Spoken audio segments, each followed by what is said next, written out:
la civilisation arabo-musulmane a subi l'inertie de l'histoire.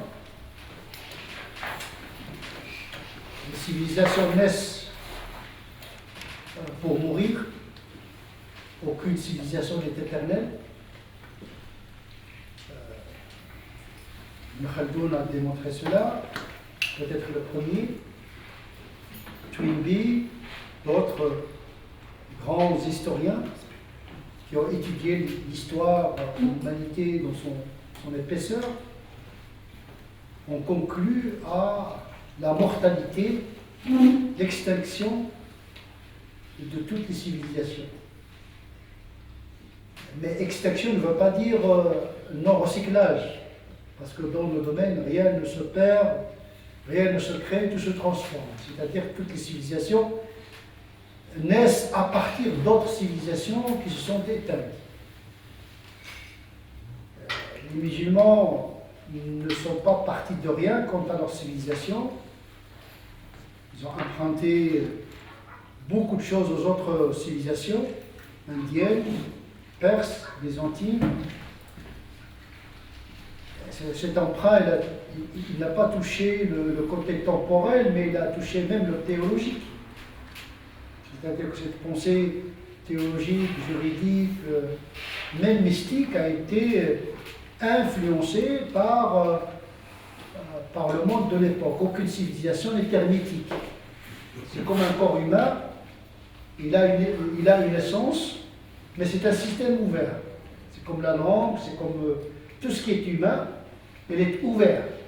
Et l'islam, à cet égard-là, est une religion qui a été pénétrée par d'autres apports, tout en gardant une certaine spécificité. C'est-à-dire, il ne s'agit pas d'une consommation totale des autres civilisations, mais la civilisation arabo-musulmane a gardé sa spécificité théologique, morale, etc. Mais au-delà d'un certain seuil, elle s'est enrichie des apports des autres civilisations. Le pouvoir était dans la main des Arabes, le pouvoir politique était dans la main des Arabes, des Omeyyades, des Abbassides, et le pouvoir intellectuel, théologique, canonique était plutôt dans la main des musulmans non arabes, ethniquement parlant. Et même le pouvoir politique a quitté l'ethnie arabe pour tomber dans les mains des Ottomans, les Turcs.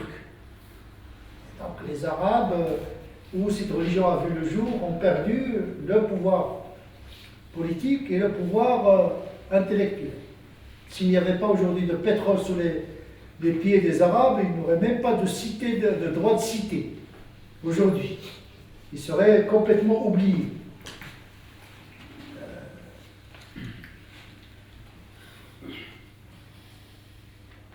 Je ne vais pas entrer dans des analyses un peu complexes, parce que je n'ai pas tous les moyens intellectuels pour faire une bonne analyse quant à cette emprise du wahhabisme sur le monde musulman, son intrication avec le politique, l'économique, etc. C'est très compliqué en matière de géopolitique.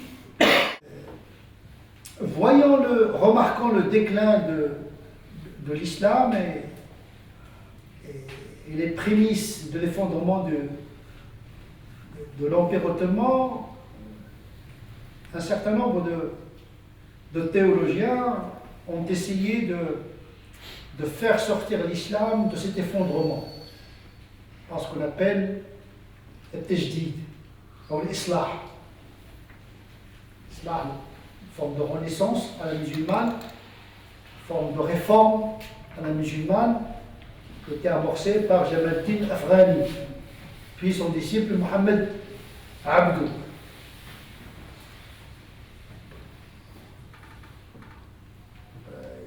Ils ont créé une revue qui s'appelle Al-Urwa al-Wuthqa, le pacte considérable, qu'ils ont voulu transformer en mouvement religieux de transformation pour que les musulmans en tant qu'adeptes d'une religion, d'une civilisation, retrouvent leur passé glorieux. C'était le salafisme de Mohamed Ali. Le salafisme, dans leur vocabulaire, n'est pas le salafisme tel qu'il est usité aujourd'hui. Le mouvement salafiste du 19e siècle, du début du 20e siècle, avant que le wahhabisme ne s'empare pas du mot salafisme, signifiait un retour intelligent aux sources pour moderniser d'une certaine manière le monde musulman et la pensée religieuse. Donc le salafisme n'était pas le wahhabisme dans leur usage sémantique. Jamal Din Afghani, il était quand même malgré tout conservateur, il était très critique quant à l'importation du modèle occidental dans le monde musulman. Il faut rappeler que la pensée islahiste a vu le jour à Paris, 19e siècle. L'Urwa al-Wuthqa, c'est un journal qui a vu le jour à Paris. On dit que oui, parce que ce sont des gens qui ont fréquenté l'Occident et étaient les plus à même à faire cette opération d'articulation entre la modernité et l'islam. Mohamed Abdou, il a vécu à Paris, donc il connaissait bien le monde occidental. Donc voilà, cet embryon de la réforme de l'islam a vu le jour, paradoxalement, en Occident, au cœur de Paris.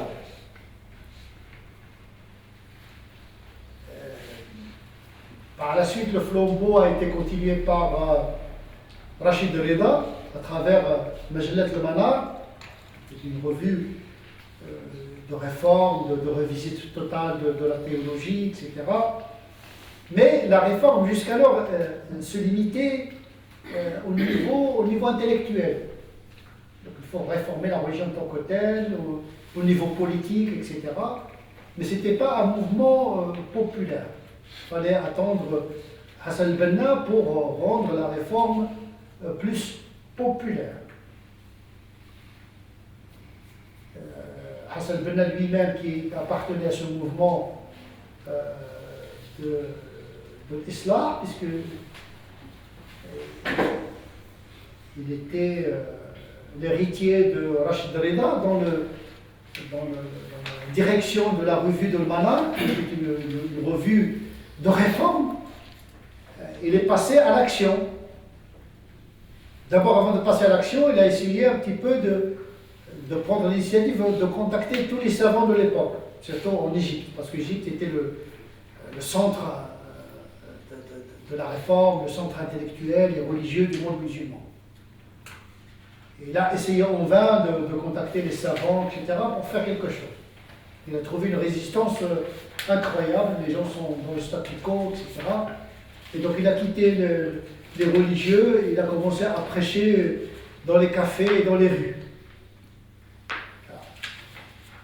Donc ce mouvement, c'était un grand orateur qui envoûtait l'auditoire, il avait un impact sur les gens. Donc très vite, ce mouvement s'est répandu et puis les gens sont venus à lui, notamment des ouvriers. Ils ont dit voilà, on a compris, qu'est-ce qu'on doit faire. Bon, la question, il l'a surpris parce qu'il ne s'attendait pas à la question. Il n'avait pas de projet, il a dit j'ai fait la dawa, et voilà, devant le concret, qu'est-ce que je dois faire. Ils ont compris, qu'est-ce qu'on doit faire. Comprendre c'est une chose, et transformer c'en est une autre. Parce que la réforme c'est quoi? C'est pas uniquement réformer la religion intellectuellement, mais comment la transformer dans un projet. Et là, il a commencé à réfléchir, à structurer ce mouvement. Et donc là aussi, c'est l'histoire. L'histoire, et donc ce mouvement il a pris une ampleur considérable. Au-delà de l'Égypte, il a même inspiré le mouvement en Inde. Le Maududi s'est inspiré également de ce mouvement. Le Maududi lui-même, il a refusé l'État laïque en Inde pour deux peuples, le peuple hindou et le peuple musulman. Et c'est pas possible, c'est pas un État vivable pour deux raisons, parce que les hindous sont majoritaires et parce que la laïcité ne correspond pas à la aqidah musulmane. L'islam شامل يتناول مظاهر الحياة الجميع, puisque l'islam c'est un système, on est encore dans la théologie politique classique. C'est la gouvernance, le politique, la gouvernance fait partie de l'islamité, donc c'est incompatible. Et donc il a encouragé, il était parmi les acteurs de la séparation, de la création du Pakistan avec Iqbal. Iqbal aussi était justement, avait la même perception, c'est que, bon, on présente Mohamed Iqbal comme quelqu'un de laïque, mais en vérité, il n'était pas pour la laïcité, il était pour un État islamique, dans le sens classique du terme.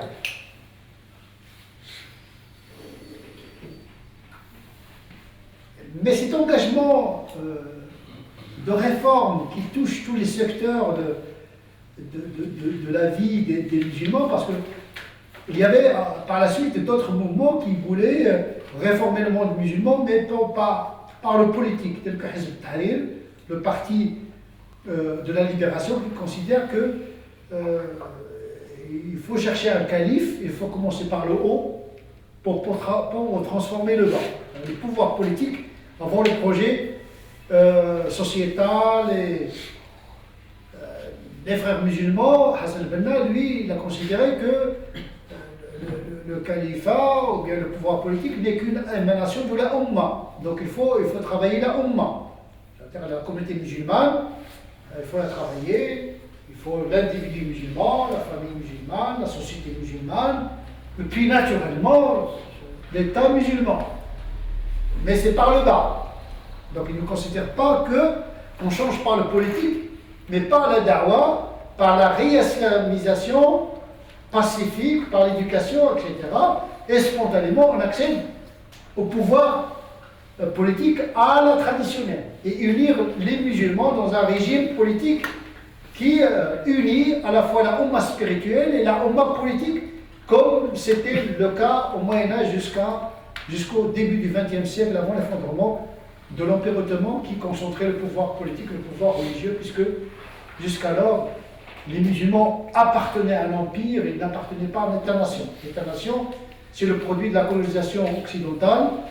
Et donc voilà, c'est une entrée brutale à la modernité politique, sans préparation, ce que j'appelle moi la sécularisation sauvage. Bien sûr, cet effondrement, comme je l'ai expliqué, du système politique est dû à des raisons extrinsèques, depuis l'effondrement du califat abbasside par l'invasion mongole et par les croisades, qui a été achevé par la colonisation séculière du 19e, 20e siècle. Donc le corps politique s'est complètement effondré et s'est démembré en plusieurs États-nations artificiels. On a construit des États-nations artificiels.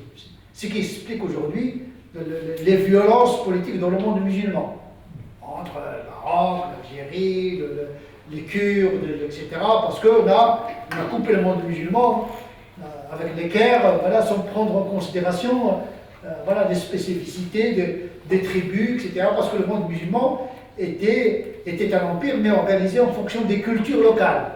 Il y avait une décentralisation des cultures et des ethnies. Les gens s'organisaient en fonction de leur appartenance à un peuple, leur appartenance à une doctrine malikite, chaférite, etc. Le droit était sociétal, il y avait une décentralisation. La décolonisation a laissé derrière elle un ensemble d'États-nations, avec des régimes politiques qui n'étaient pas totalement, je dirais même pas du tout démocratiques. Donc on a opté à une sécularisation sans démocratisation. Pour ces raisons, on veut bien un État musulman laïque, mais pas musulman, mais pas démocratique. C'est comme le bassisme. Le bassisme est une théorie, est une doctrine laïque arabe, nationaliste, une laïcité sans démocratie. Et donc on a exporté la laïcité dans le monde musulman de manière sauvage, mais il n'y avait pas de démocratie. Depuis la moitié du XXe siècle, le monde musulman a été gouverné par des régimes totalitaires en permanence dans des coups d'État. Toujours des coups d'État, des coups d'État, des coups d'État. Il n'y avait pas de stabilité démocratique, c'est-à-dire un changement de régime politique par le coup d'État, et pas par la démocratie. Jusqu'aujourd'hui, on commence à sentir un peu de démocratie dans un certain nombre de pays. C'est tout récent. C'est au XXIe siècle où la démocratie a commencé à avoir le jour dans des pays musulmans grâce à la technologie, l'Internet, etc. Parce que les régimes politiques n'ont plus d'emprise sur les peuples qui désormais sont ouverts sur le monde. Alors, les peuples aujourd'hui sont informés sur ce qui se passe dans le monde en temps réel. Ce qui a acculé un certain nombre de pays musulmans à prendre en considération les révoltes latentes que peut susciter cette ouverture sur le monde par le biais de déplacements et de l'Internet. En tout cas, l'expérience de Hassan al-Banna en termes de réforme s'est heurtée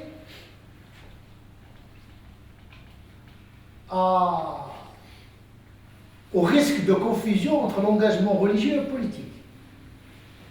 Puisqu'il a voulu que son mouvement soit à la fois un mouvement qui s'intéresse à la spiritualité, qui s'intéresse au social, qui s'intéresse à la réforme intellectuelle, puisque Hassan al-Banna, il encourageait ses disciples à assister aux salons littéraires de l'Aqad, etc. Il voulait que les frères musulmans soient très modernes, il envoyait même des gens faire leurs études ici, etc. Donc il était ouvert sur le monde occidental. C'est quelqu'un qui était très ouvert sur l'évolution.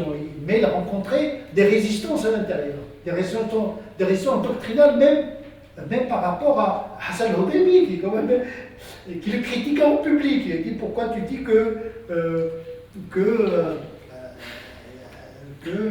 un jour Hassan al-Banna il a écrit que de toute façon l'islam il prend en considération le contexte et que la loi et l'islam il évolue en fonction des contextes. Bon, il a donné des exemples d'Abdullah ibn Omar, il a donné des exemples de l'imam Shafi'i, etc. pour démontrer que l'islam n'a pas de problème avec le changement des cultures, etc., qu'on ne doit pas être fixé, on ne doit pas être rigide, mais d'être dans une certaine plasticité théologique et canonique en intégrant l'évolution de l'histoire. Il faut composer avec l'évolution. Ça ne veut pas dire qu'il faut canoniser l'évolution. Attention, prendre en considération une réalité ne veut pas dire forcément la canoniser. Quand on dit qu'il faut que l'islam prenne en considération la modernité, la réalité, etc., ça ne veut pas dire que forcément on est d'accord avec cette réalité. Parce que cette réalité peut être inégalitaire, elle peut être injuste, mais il ne faut pas être aveugle devant les résistances de l'histoire, devant ce que travaille l'histoire en profondeur. Donc Hassan al-Banna, il était conscient de ça, en tout cas théoriquement. Donc il a écrit cet ouvrage, d'ailleurs cet article se trouve dans Rasaïl Imam, des épîtres de l'imam, où il défendait cette idée d'évolution, de prise en considération de l'évolution du contexte et des mœurs. Hassan al-Hudaybi, publiquement, il a critiqué, il a dit non. Ce n'est pas le changement du contexte qui a poussé l'imam Shafi'i et Abdullah ibn Omar de changer leurs avis théologiques. C'est parce qu'ils ont revisité leurs fondamentaux, leur compréhension au texte. Ils ont évolué par évolution dans la compréhension du texte et pas sous l'effet de la réalité. Ce qui change complètement, radicalement les perspectives. Ce qui est une forme de salafisme pour moi. Hassan al-Hudaybi était rigide à mon avis. La deuxième personne qui a succédé à Hassan al-Banna. Hassan al-Banna était encore plus souple que ses successeurs. Il était encore plus souple parce que, à la fin de sa vie, quand il a vu que son mouvement a été trop politisé. Il pensait renoncer à l'action politique et à réduire son mouvement uniquement à un mouvement de da'wah, un mouvement religieux uniquement. Dans les années 48, juste avant son assassinat, il pensait cela. C'est écrit dans le deuxième tome de Ahdath Sana'at al-Tarikh de Mahmoud Abdel Halim, page 141, 142, où effectivement, cet historien des frères musulmans, il dit que Hassan al-Banna, à la fin de sa vie, il a vu les dérives de violence, les dérives politiques qui risquent d'emmener son mouvement à la perte. Et donc il a voulu renoncer à l'implication politique de ce mouvement. Il a dit que les frères musulmans adhèrent au parti de Hizb al-Watani, le parti national. Et celui qui veut rester dans les frères musulmans, il faut qu'il sache qu'il s'agit d'un mouvement de da'wah et pas d'un mouvement de dawla. Mais malheureusement, il a été assassiné à l'âge de 40 ans, donc il n'a pas pu justement opérer cette sécularisation dans son mouvement. Donc il y avait une première sécularisation séparer le mouvement de l'État, mais deuxième sécularisation, séparer le répertoire d'un mouvement purement religieux de son aspect politique. Et de laisser celui qui veut faire la politique la faire en dehors du mouvement des frères musulmans. Et malheureusement, les frères musulmans ont continué, malheureusement, selon la pensée de Sayyid Qutb, qui a renforcé cette radicalité dans la pensée, et puis à un moment donné, les gens, ils ont quitté le projet de Hassan Banna, qui était plus attentif à la réalité que ceux qui lui ont succédé. Bien sûr, le mouvement est entré dans la clandestinité, et donc est devenu élitiste. Donc la sélection se fait dans la clandestinité, le mouvement clandestin il devient élitiste. Certains ont choisi, etc.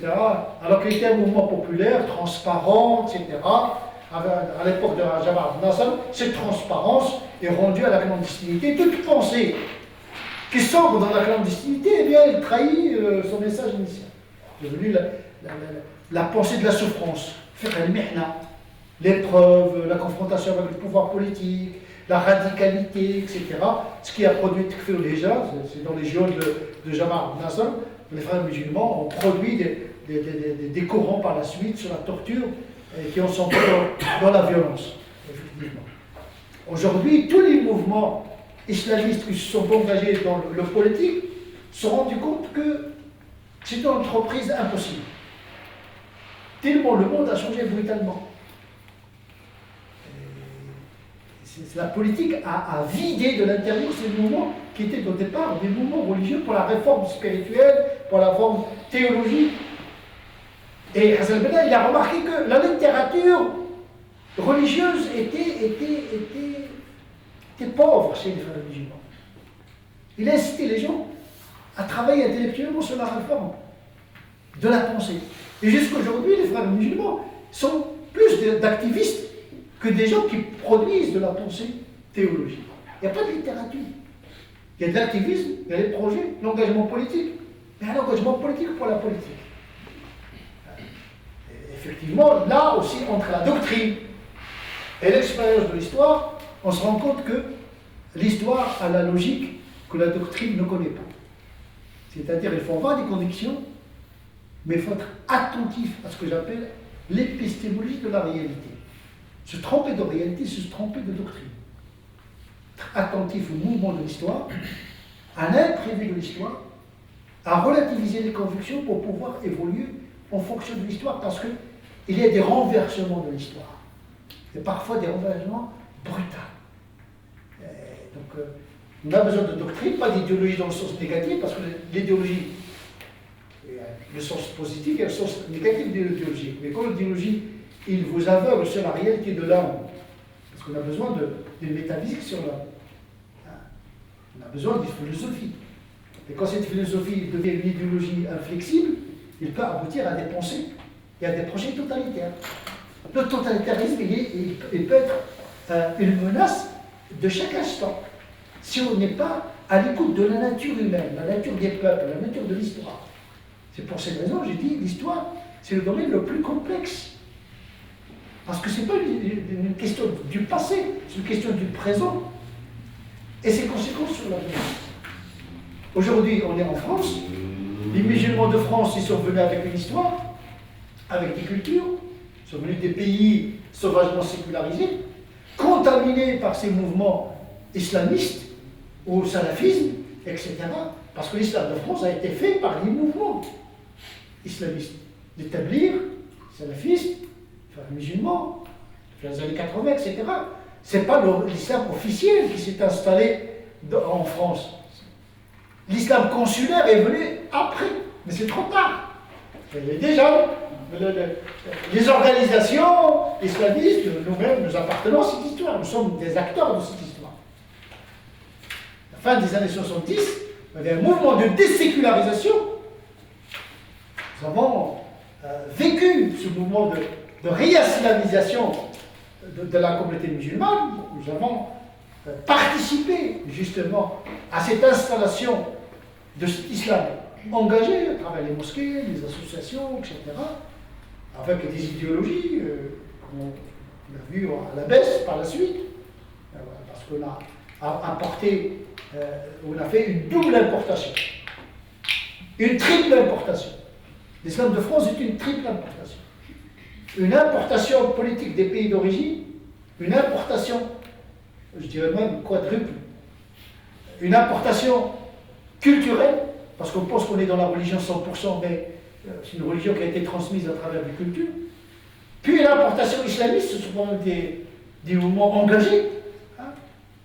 Nous, les deux frères musulmans, on est musulmans, on s'engage dans la politique, avec un islamisme de contestation. Parce qu'on a gardé l'islamisme de contestation dans les pays d'origine est devenu un mouvement de contestation de l'Occident à l'intérieur de l'Occident. C'est-à-dire de revendication de la visibilité, etc., sont prises en considération de ce qui fait la spécificité des peuples occidentaux. Un mépris de la réalité. Au départ, on travaillait avec les musulmans, l'islam pour les musulmans, puis on est passé l'islam dans la société, mais on n'avait pas les moyens théologiques pour avoir un discours d'intégration.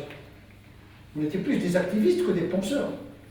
On n'a pas, jusqu'au présent, 30 ans, 35 ans de présence, on n'a pas encore de grands penseurs qui pensent la réforme en général, mais le discours théologique et éthique dans une histoire occidentale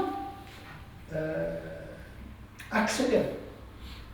Avec toute la crispation, les peurs, les angoisses que crée la mondialisation. J'appelle moi l'intrication des cultures qui crée la tentation du repli. Et parfois un repli sur un passé imaginaire et imaginé. Donc on convoque l'histoire pour pouvoir résister à un présent et à un avenir angoissant. Nous devons prendre en considération cet état de fait. Donc il y a un retard dans la pensée théologique et canonique, pour pouvoir permettre justement à cette communauté spirituelle de s'intégrer complètement dans la communauté nationale.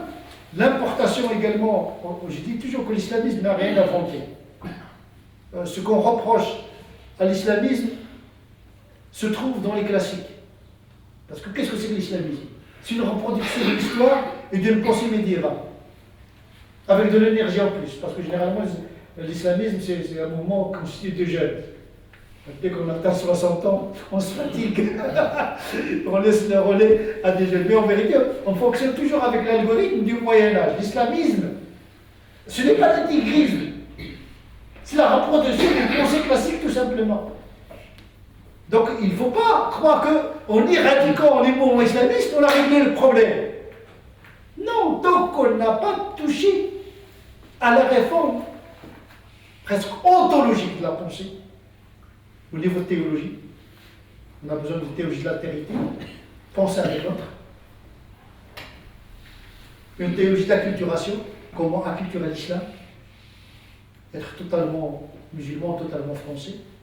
Ben, il faut trouver le bon dosage théologique. pour permettre aux musulmans de ne pas se rigidifier dans une identité, parce que les musulmans également viennent avec une identité presque inflexible, où il y a beaucoup de culturel que l'on met sur le dos de la religion. Donc il faut faire le tri dans son passé pour pouvoir garder l'essentiel pour construire un avenir en commun. Donc on a besoin d'une contraction de la charia, c'est-à-dire refonder le système normatif. Qu'est-ce que c'est que la légalité? La légalité, ce n'est pas la conformité au droit canon. Ce n'est pas la conformité mécanique à un verset coranique normatif ou un hadith du prophète. Non, la légalité, c'est la négociation d'un principe coranique avec une réalité donnée. La règle change, mais le principe ne change pas. La loi change, mais le principe ne change pas. Sauf dans le domaine du culte. Le culte ne change pas. La loi cultuelle ne change pas. Les 5 prières simples ne changent pas. Les 5 prières ne changent pas. Le jeûne du mois de Ramadan ne change pas. Donc la loi ne change pas. Dans le culte, la loi ne change pas. Le principe est gardé et la loi est gardée. Mais il est négocié par des dérogations, des allègements. Par contre, dans l'éthique et le droit, le principe est gardé et la loi change. Et quand la loi est valide, elle doit être amortie par la culture, ce que j'appelle la théologie de l'acculturation. Donc c'est une histoire qui continue. Hein. En tout cas pour les musulmans en Occident, mais cette histoire elle est déterminée par ce que nous en faisons ici maintenant. On a déjà perdu beaucoup de temps. Il faut prendre le temps de s'autocritiquer, de revoir nos pseudo-évidences pour pouvoir justement contribuer non seulement à l'installation de l'islam en Occident de manière paisible, et de contribuer à l'essor de la civilisation occidentale, en émancipant l'islam de la logique de la civilisation périmée, arabo-musulmane, médiévale, mais également contribuer à la réforme de l'islam dans le monde entier, parce que malheureusement, qu'on le veuille ou non, la mondialisation circule un peu partout. C'est le sens de l'histoire. Il faut composer, en amortissant bien sûr, en atténuant, mais en s'adaptant également pour survivre. Il faut s'adapter. C'est une loi naturelle, c'est une loi également morale que de s'adapter. S'adapter ne veut pas dire renoncer, c'est de composer avec la réalité pour minimiser les dégâts, pour pouvoir justement construire un futur, comme disait l'autre, désirable. Salam alaikum wa rahmatullahi wa barakatuh.